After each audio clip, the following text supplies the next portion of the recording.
Welcome to the fifth lecture in Module 3, and in this lecture we'll talk about validations. Now, data validation is the process of ensuring that your web application operates on clean, correct data that's useful. You don't want your web application to ingest data that's not correct. Here's an example, and you've probably encountered this yourself. If you try and enter in a form on an HTML page an email that's not valid, sometimes you'll see an error coming back saying this is not a valid email address. You can do the same thing with phone numbers and addresses. Here's another place where you may want to use validations. That's to clean up data. And in this case, there's 3 different phone numbers. They're all the same phone number actually, but they're entered differently by the user. You can use validations in order to make sure that all of these numbers, if they're entered in any of these 3 different ways, are stored in the same way. And you can also enforce business rules as a part of validations. For example, one of the business rules we want to enforce is that a comment cannot be saved unless it's attached to a post, and we're going to do that using validations.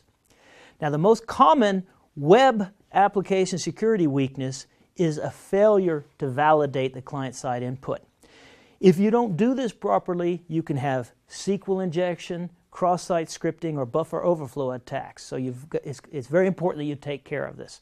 What happens in SQL injection is if you have a form and a user enters SQL code in that form, then that SQL code gets stored and executed in the database. And this is a vulnerability you must protect against. Similarly, a buffer overflow, if somebody provides a really long input, they can overflow the buffer, and this could be stored, if you allow that to be stored in the database, it could actually overflow the buffer and allow things that are beside your program to be executed in memory. This is what's happening in a buffer overflow attack. So again, you've got to clean your input to avoid these things. Let's take a look at where data validations can happen in a web application. They can happen on the client side, and generally this is done with either JavaScript or HTML5 now. It can happen in the web application itself, and in this case it could happen in either the controller or the model, and we're going to see that in the case of Rails we take care of this by adding validations to the model. And finally, you could add these validations to the database itself, and this is typically done using stored procedures. Let's talk about each of these in a little bit more detail. So if you've got client-side checks that are taking place, generally this happens when the user's filling out an HTML form. And quite typically this is done by using JavaScript, and the JavaScript runs in the browser and checks that the inputs are valid. With HTML5, we can do additional checking now because we have new types in HTML5. For example, there's a type for email, and other types that you can define, and if it doesn't look like it's a valid email, HTML5 will catch that for you. And that's important because sometimes folks don't have JavaScript enabled in their browser, and if they turn it off, then they can bypass that check. Now, the client-side check is really something that helps the user, because if they go through the process of filling out a form and then they submit it and it goes all the way to the server and there's an error and then it comes back, that's a time-consuming process that can be confusing or just bothersome to a user. So try and catch it on the client side if you can, but the client side's not enough. The client-side validations work best when they're combined with server-side validations as well.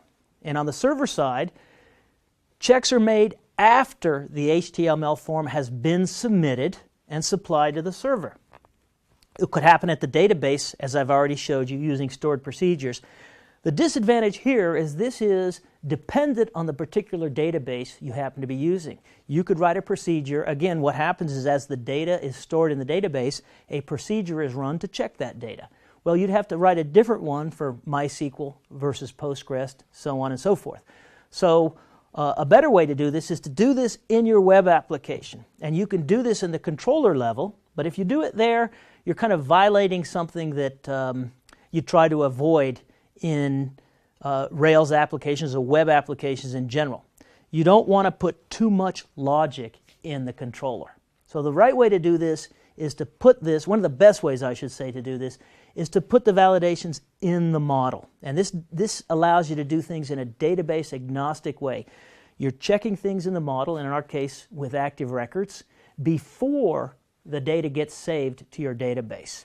So this is the way, again, that we're going to do this in our Rails application. Before we can talk about how we do that, though, we need to understand a little bit more about how active record callbacks work. In order to understand them, let's talk a little bit about the object-oriented lifecycle. In other words, the life cycle that an object has in an object-oriented system. You can create an object, you can later update or change that object, and destroy it as well. What Active Records allows you to do is at each step in this process, it provides a way for you to execute a method, we'll see that they're called callbacks, in order to perform some specific operations. So, for example, you can ensure the integrity of this object at the various points in its life cycle. What are some of the things you can do? You can make sure that you don't create a new user object if that user already exists in the database. Again, probably something you've encountered. If you try to create an email address at Gmail and it already exists, it won't let you do it. Or if you try and create a user and you've already done that previously at some site, in a well-designed web application, that's prevented through data validations. We can use these validations to ensure that all of the object's attributes are valid before allowing it to be saved to the database. You know, you don't want to allow, again, an invalid email or phone number to be stored in your database if you can catch it. In addition, when you destroy an object, you can destroy all of the things that depend on it as well. And in our case, for example, in the blog application, when we destroy a post, we also want to destroy all of the comments that belong to it. As I've mentioned, callbacks are the methods that are used. So there are methods that are available to you in Rails, and we call those methods callbacks. And these are the things that allow you to insert hooks at the various points in the object's life cycle, allowing you to trigger logic, in other words, to execute code at those points in the life cycle of the object. So the specific type of callback that we're going to use is called a validation in Rails. And this, again, is used to ensure that only valid data is stored in your database. Now, what happens is if you try to create, save, or update an active record object, it triggers these validations. So if you've defined them, they'll get called. And these will happen before the object is saved into the database. Again, we define these validations in our models. And here's an example. Let's say that we have a person object, and you'll see that it's inheriting the active record base class. And the method in this case is called validates presence of, and then name. So the method is validates presence of. What this does is, unless the name attribute is provided, the person object will not be stored in the database. And here's another one, validates numericality of, and here we say age, and then we specify further that only integer values can be stored for age. The next one, validate confirmation of email. This requires that there be a validation space on the form, and it checks that the two are the same. If you enter an email and the confirmation email, the two must match. And then here's another one, validates length of, and you can specify the attribute password, and then it must be between 8 and 20 characters. So this is an example of the types of validations that exist in Rails. Let's add some to our blog application. To add validations to our blog application, let's first open up the post model. And we've already taken care of, in the previous module, we took care of this notion that if you're going to delete a post, you should also delete all of the comments that go along with it. So now let's add the additional validations. I'm not going to let a post get saved unless it has a title and a body. And that's what these two lines of code do. Validate presence of title and validate presence of body. Let's save that. And now in the comments, we want to do something similar. Specifically, we want to add validations that make sure that there's always a post ID and always a body associated with our comments. Let's save that and now open up the browser and let's see what happens if we try to save one of these without any of these elements. We need to start the server and then I'll open up the browser.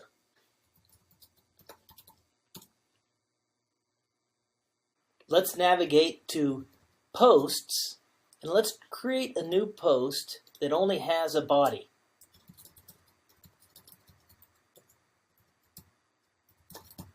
And when we try to create that post, we'll see that Rails automatically generates an error for us due to the validation that we added to the model.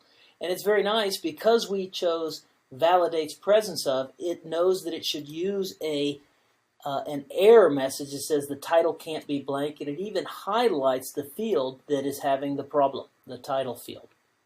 Rails, again, provides these types of error checks for you automatically if you add these validations to your models. Once again, let's save these changes to our Git repository. So again, git add dot, git commit, let's add a message, in this case, -m, added validations. And then we'll do git push origin master, again, to push this to our remote repository. And if we go back to our Bitbucket repository now, we see that the validations commit has now been added to our repository as well. This completes the 5th lecture in Module 3, as well as the module as a whole.